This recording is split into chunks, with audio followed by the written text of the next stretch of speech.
A 35-year-old man died in Orissa's Balasore on Wednesday after he was assaulted, allegedly by a group of men who objected to the transportation of cattle in the van that the man was traveling in. खुद साख्ता मुहाफिज बने ये लोग दिन दहाड़े हाईवेज पर नाकाबंदी करते हैं, कीलें बिछाते हैं, गाड़ियों का पीछा करते हैं और ज़रा सा शक होने पर ट्रक को रोककर ड्राइवरों पर टूट पड़ते हैं. Hai generasi yang haus literasi, di video kali ini gue mau bahas tentang sebuah isu sosial yang ada di India yang namanya cow vigilantism. Yang gara-gara aksi gerakan ini udah memakan banyak korban yang mengalami kekerasan fisik dan bahkan sampai ada yang meninggal. Dan kebanyakan yang menjadi target dari penyerangan ini adalah umat muslim ya yang ada di India. मुस्लिम तो 2-4 घर हैं, वो बेचारे रात में डर की वजह से भाग गए थे. Nah, aksi cow vigilantism ini muncul, itu alasannya karena banyak umat muslim yang di India itu dituduh melakukan kekerasan terhadap sapi. Seperti yang kalian tahu ya, atau mungkin dari kalian juga ada yang pernah ke India juga, sapi itu adalah binatang yang paling dihormatin di India dan bahkan sebagian menganggap sapi itu suci di India tuh. Bahkan gue pernah dengar cerita dari teman gue, mobil aja kudu berhenti kalau sapi itu mau nyebrang jalan. Jadi di India yang mayoritasnya itu dihuni sama umat Hindu, itu ngerasa kalau para umat muslim ini gak ngehormatin simbol dari agama Hindu di sana, yang akhirnya oknum-oknum yang memiliki pandangan ekstrim, yaitu jadinya melakukan gerakan cow vigilantism ini, dengan cara ya melakukan kekerasan kepada umat muslim yang ada di sana. So mari kita bahas tentang isu ini, dan pastiin kalian nonton videonya sampai habis ya, karena menurut gue ini isu sosial yang jarang dibahas tapi cukup penting buat kita pelajari. Karena sebenarnya nggak beda jauh sama Indonesia ya, yang menjadikan agama sebagai senjata politik buat nyari suara. Let's take a closer look.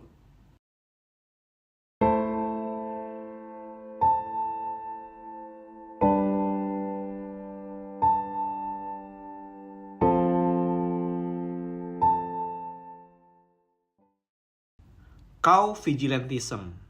Ini adalah gerakan kekerasan yang dilakukan sama sekelompok orang atau pribadi terhadap orang-orang yang nggak menghormati sapi. Jadi sebelumnya gue disclaimer dulu di sini ya. Kalau di sini tuh gue nggak mau menyinggung pihak manapun, tapi di sini gue pengen ngajak kalian tuh untuk melihat dari kedua perspektif yang ada, yaitu dari sudut perspektif umat Hindu dan umat Muslim. Apalagi buat umat Hindu yang ada di sana ya, yang ada di India, yang memang menjadikan sapi itu sebagai simbol dari lambang kehidupan, terus juga lambang pemeliharaan, dan bahkan berkat buat semua hasil tanah dan pertanian yang ada di India ya. Ya tentunya pasti marah ya kalau mereka tahu ada umat-umat muslim yang mempunyai pandangan yang berbeda dan malah ngejadiin sapi-sapi ini jadi rendang. Nah kalau sekarang kita ngeliat secara konteks populasi India dulu nih. Cows are considered sacred in Hinduism, and the majority of India's 1.3 billion people identify as Hindu. Memang dari populasinya, memang Hindu itu adalah mayoritas yang ada di India. Walau sapi ini sebenarnya bukan disembah sebagai sosok dewa atau dewi, sapi ini punya simbol penting buat umat Hindu di India. हम लोगों का जो धर्म है उसमें गौ को गौ माता का दर्जा दिया गया है, तो माँ को मारना तो कोई नहीं चाहेगा. Jadi ibaratnya sebagai lambangnya Mother Nature atau alam semesta lah ya. Harusnya jadi dipandangnya tuh sapi adalah sosok yang harus dipelihara dan dilindungi. Yang harapannya kalau dilindungi dengan baik, itu bakalan memberi kemakmuran dan kesuburan buat pertanian dan tanah yang ada di India ya. Dan juga memang kepercayaan umat Hindu yang seperti itu. Nah sebenarnya karena dua pandangan ini, yaitu Hindu dan Islam, itu bertentangan, jadinya kita butuh tahu sejarahnya dulu nih sebagai konteks. Kenapa sikap nasionalisme umat Hindu ini menjadi makin ekstrim terutama di India? Dan pemicu awalnya ini berawal dari penembakan Mahatma Gandhi di tahun 1948. The whole world was shocked by the news of Gandhi's assassination. Yang dilakukan sama orang yang bernama Nathuram Godse, yang berpendapat kalau These are the words of Mahatma Gandhi's assassin in 1948. The present government is unfairly favorable to Muslims, and that policy is due to Gandhi. My shots were fired at the person who has brought wrack and ruin and destruction to millions of Hindus. Dari sini, pandangan-pandangan ekstrim tentang nasionalisme terhadap agama Hindu itu mulai kenceng, Dan beberapa umat Hindu di sana ngelihat hal ini malah jadi inspirasi buat agama Hindu di sana supaya berkembang lebih banyak lagi. Jadi di sini mereka ngerasa kalau pemerintah India saat itu yang dipimpin sama Mahatma Gandhi itu terlalu pilih kasih ke umat Muslim. Ya secara Mahatma Gandhi juga sosok yang emang peaceful ya, yang emang benar-benar gak mau konflik sama siapapun dan menggandeng semua umat gitu. Tapi sayangnya gak semua umat Hindu itu suka sama hal ini. Pandangan ini tuh terus berlanjut ke tahun-tahun pemilu modern di India. Dan pelan-pelan grup-grup umat Hindu ini itu mulai berkembang dan menjadi sebuah gerakan. Under the Sangh Parivar, an umbrella group of Hindu organizations, the Hindu nationalist movement began to creep into the social and political space of India. Dan grup-grup yang pro ke agama Hindu ini pelan-pelan juga mulai ekstrim dan juga memang nasionalismenya juga makin meningkat gitu karena banyak dukungannya. Dan pelan-pelan mereka juga udah menyusup masuk ke pemerintahan juga. In the 1960s, RSS volunteers joined or initiated different movements across the country, from student organizations to labor unions, religious groups, and healthcare services. Sampai akhirnya terbentuk sebuah partai politik yang bernama Bharatiya Janata Party atau BJP di tahun 1980. Yang salah satu pendirinya itu adalah Perdana Menteri India yang sekarang, yang bernama Narendra Modi.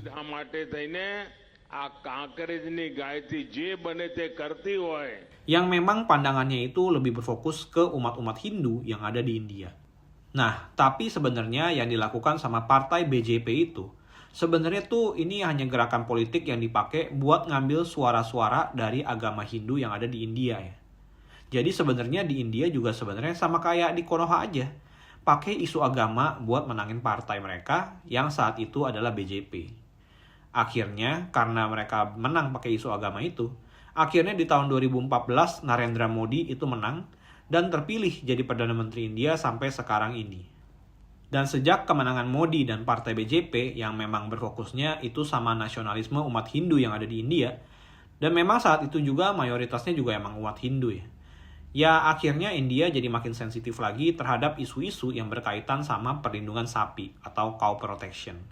Jadinya ya makin banyak kasus-kasus cow vigilantism ini yang terjadi sejak tahun 2014. Ya terutama peningkatannya itu karena sejak Narendra Modi itu naik jadi Perdana Menteri. Apalagi setelah Narendra Modi ini ngasih pidato kalau dia itu akan mengeluarkan kebijakan yang makin memperkuat perlindungan terhadap sapi. Yang karena adanya kebijakan ini malah mengundang banyak suara dari umat Hindu ke partainya si Modi ini, yaitu BJP. Jadi makin nasionalis lagi mereka tuh, makin ekstrim lagi. Karena buat mereka sapi itu kan simbol dan hewan yang suci juga buat umat Hindu. Dan seperti yang kalian lihat di grafik ini juga, peningkatan kasus cow vigilantism ini juga makin naik dari tahun ke tahun. Yang bahkan di tahun 2026 ini, kasus cow vigilantism ini masih berlanjut. Kasus-kasus yang sampai akhirnya jadi viral itu sebenarnya tuh mulai dari tahun 2015. Yang bener-bener emang ke-highlight sama media internasional juga. Yaitu ketika seorang India yang bernama Muhammad Akhlaq itu digebukin rame-rame sama massa sampai meninggal. Karena apa sebabnya? नमाज पढ़ने के बाद अपने कमरे पे बैठे खाना खाने की तैयारी कर रहे थे उस दीवार को फांद के घर में कूद के फिर लोहे का गेट अंदर से खोल दिया जो इखलाक का लगा हुआ था. The mob hit Atlaq's elderly mother. They severely injured his son, and then they found Atlaq. They dragged him onto the street and beat him with bricks until he immediately died. तमें उसके सर का जो भेजा वो बाहर निकल गया.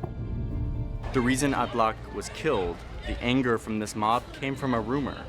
A rumor that he was carrying beef. Karena massa atau warga di sekitarnya itu mendengar kalau Muhammad Akhlaq ini nyimpen daging sapi di freezer di rumahnya.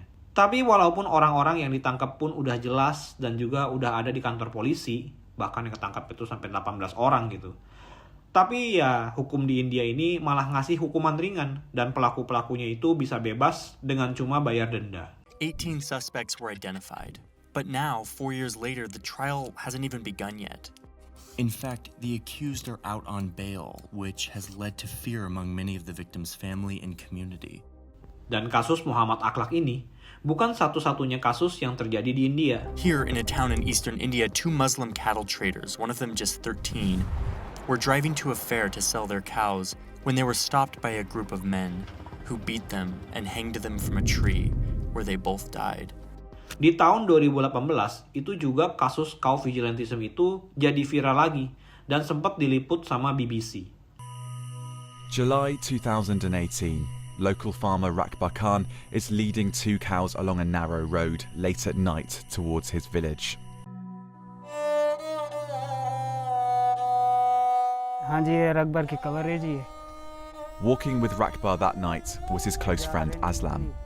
He says that from out of the darkness, a group of men appeared. They opened fire and then began attacking them. Dan bahkan yang terbaru ini terjadi di awal tahun 2026, itu terjadi di kota Odisha, itu sampai mengakibatkan supir truk yang ngangkut sapi itu sampai meninggal. Dan bahkan sebelum dia meninggal, itu dia direkam dan disuruh untuk ngucapin kata-kata religius, yaitu Jai Shri Ram.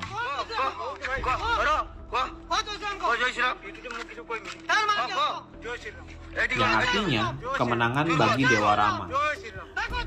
Ya walau ini tuh lebih ke arah humiliation ritual ya, dari umat Hindu ke umat Muslim yang ada di sana. Anggapannya kayak umat Hindu lebih superior lah daripada umat Muslim yang ada di India. Ya karena lagi-lagi sapi itu dianggap sebagai simbol Mother Nature buat umat Hindu. We're going to our checkpoint in Sarampur, a place from where cows are smuggled in, and we will hunt down these cow smugglers. Nah, sekarang kalau ngelihat kejadian ini dari sisi kemanusiaan, ya pasti jawabannya nggak setuju lah ya. Pemerintah India, bahkan Perdana Menteri Modi, itu juga sebenarnya udah sadar akan hal ini dan ngasih pidato kalau yang ngelakuin kekerasan dengan mengatasnamakan perlindungan terhadap sapi, sebenarnya itu tetap harus dihukum. Tapi apakah itu efektif? Secara kan polisinya aja nggak memberikan hukuman yang berat ke para pelaku kekerasan ini. Jadi sistem hukumnya aja udah broken gitu.